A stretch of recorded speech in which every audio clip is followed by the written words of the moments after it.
नेपाल में नागरिकता संशोधन बिल का हो रहा विरोध।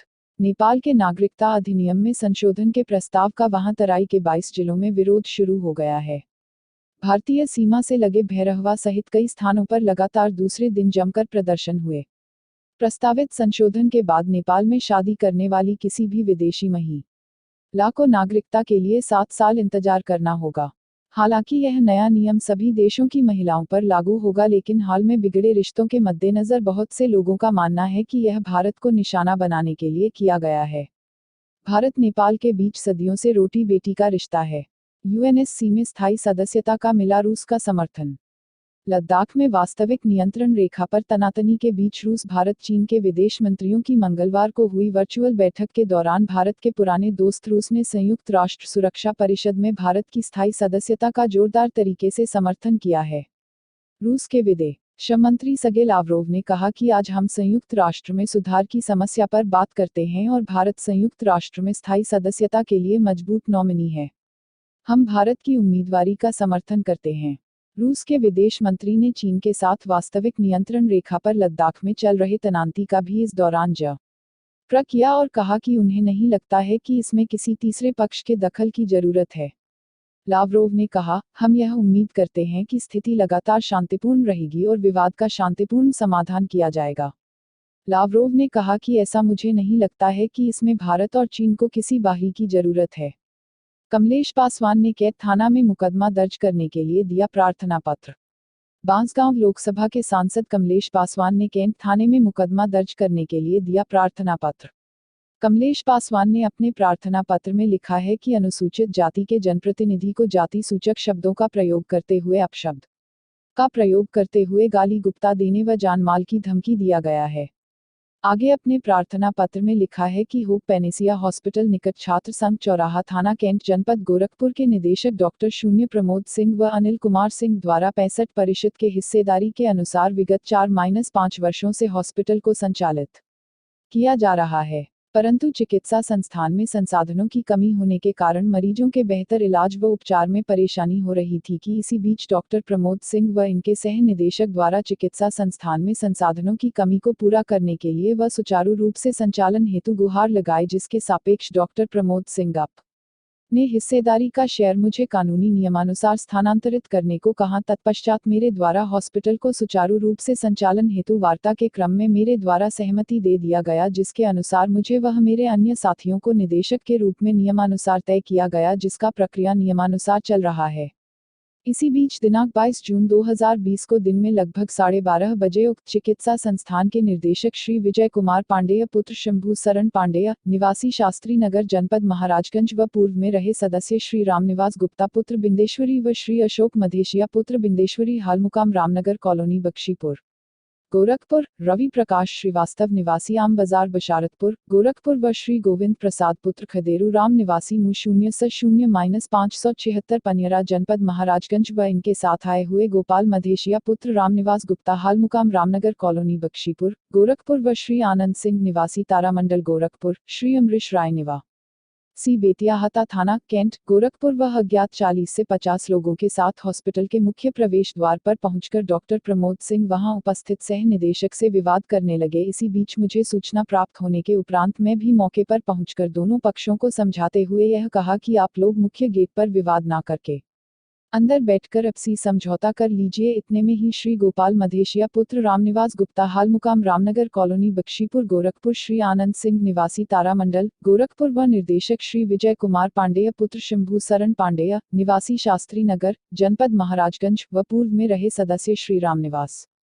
गुप्ता पुत्र बिंदेश्वरी व श्री अशोक मधेशिया पुत्र बिंदेश्वरी हाल मुकाम रामनगर कॉलोनी बख्शीपुर गोरखपुर, रवि प्रकाश श्रीवास्तव निवासी आम बाजार बशारतपुर गोरखपुर व श्री गोविंद प्रसाद पुत्र खदेरूराम निवासी म 0-576 पनियरा जनपद महाराजगंज के द्वारा संयुक्त रूप से मुझे जाति सूचक शब्दों का प्रयोग करते हुए अपशब्दों का प्रयोग किए व गाली गुप्ता देने लगे और जान से मारने की धमकी देते हुए मुझे व डॉक्टर प्रमोद सिंह से मारपीट के लिए उतारू हो गए, जिसको मौके पर उपस्थित लोगों द्वारा वीडियो रिकॉर्डिंग की गई। वीडियो कम्पैक्ट डिस्क संलग्न किया जा रहा है। मेन लोकसभा बांसगांव संसदीय क्षेत्र से लगातार तीसरी बार जनता से चुना हुआ भाजपा सांसद निर्वाचित हूँ। जनप्रतिनिधि होने के कारण आम जनमानस के बुलाने पर उनकी मदद के लिए मौके पर पहुंचना मेरा कर्तव्य है। कृपया उपयुक्त प्रकरण को संज्ञान में लेते हुए अविलंब न्याय संगत कार्यवाही करने का कष्ट करें, जिससे संपूर्ण दलित समाज व मुझे जैसे जनप्रतिनिधि व मेरी पार्टी की छवि खराब करने की नियत असफल हो सके। मंडलायुक्त जयंत नौलेकर, निर्माण कार्यों की गुणवत्ता पर विशेष ध्यान दें।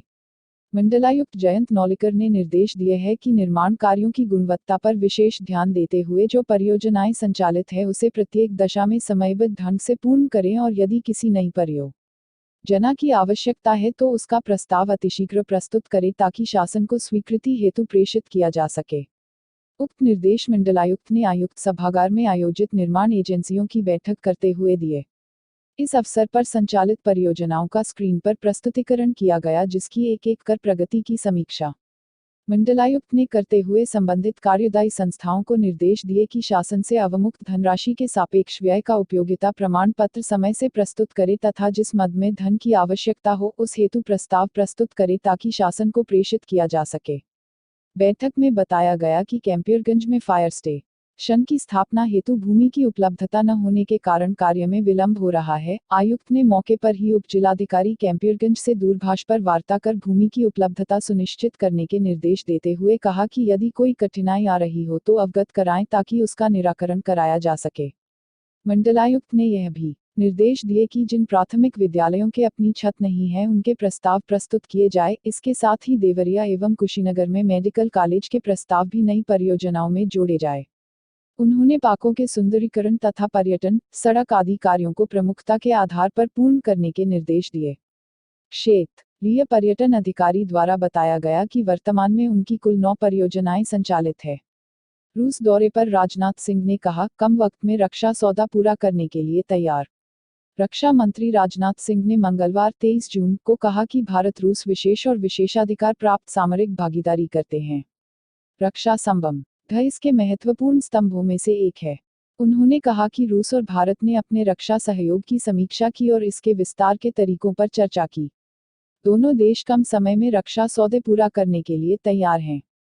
राजनाथ सिंह द्वितीय विश्व युद्ध में जर्मनी पर सोवियत संघ की विजय की 75वीं वर्षगांठ पर मॉस्को में आयोजित होने वाले एक भव्य सैन्य परेड में भाग लेने और शीर्ष रूसी सैन्य अधिकारियों के साथ वार्ता करने के लिए रूस की 3 दिवसीय यात्रा पर मॉस्को में हैं।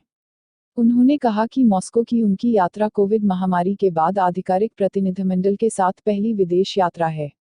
उन्होंने यहां मीडिया को संबोधित करते हुए कहा, यह हमारी विशेष मित्रता का संकेत है। महामारी की सभी कठिनाइयों के बावजूद हमारे द्विपक्षीय संबंध विभिन्न स्तरों पर अच्छे बने हुए हैं। नगर स्वास्थ्य अधिकारी ने क्षेत्र को कराया सैनिटाइज।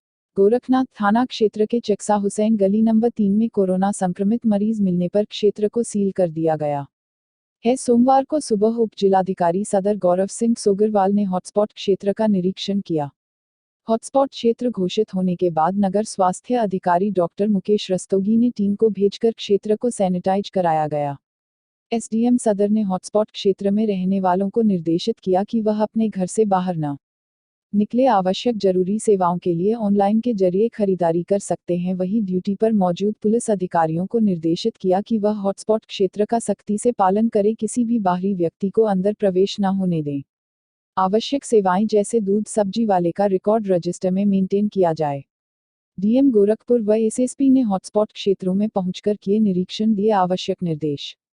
जिलाधिकारी विजयेंद्र पांडेयन एवं वरिष्ठ पुलिस अधीक्षक डॉक्टर सुनील गुप्ता ने तिवारीपुर थानांतर्गत हॉटस्पॉट क्षेत्र का निरीक्षण कर आवश्यक निर्देश देते हुए कहा कि हॉटस्पॉट क्षेत्र के अंतर्गत आने वाले सभी गणमान्य नागरिक अपने अपने घरों में सुरक्षित रहें। अगर किसी आवश्यक वस्तु की जरूरत पड़ती है तो दिए गए ऑनलाइन नंबरों पर फोन कर सूचना दे। सभी आवश्यक चीजें संबंधित व्यक्तियों द्वारा आपके घरों पर पहुंचा दिया जाएगा। केवल इमरजेंसी सेवाओं हेतु तथा कोरोना योद्धाओं को क्षेत्र में जाने की अनुमति दी जाती है। अन्य कोई व्यक्ति बेवजह मोहल्लों में ना घूमे, अपने अपने घरों में सुरक्षित रहें, स्वस्थ रहें।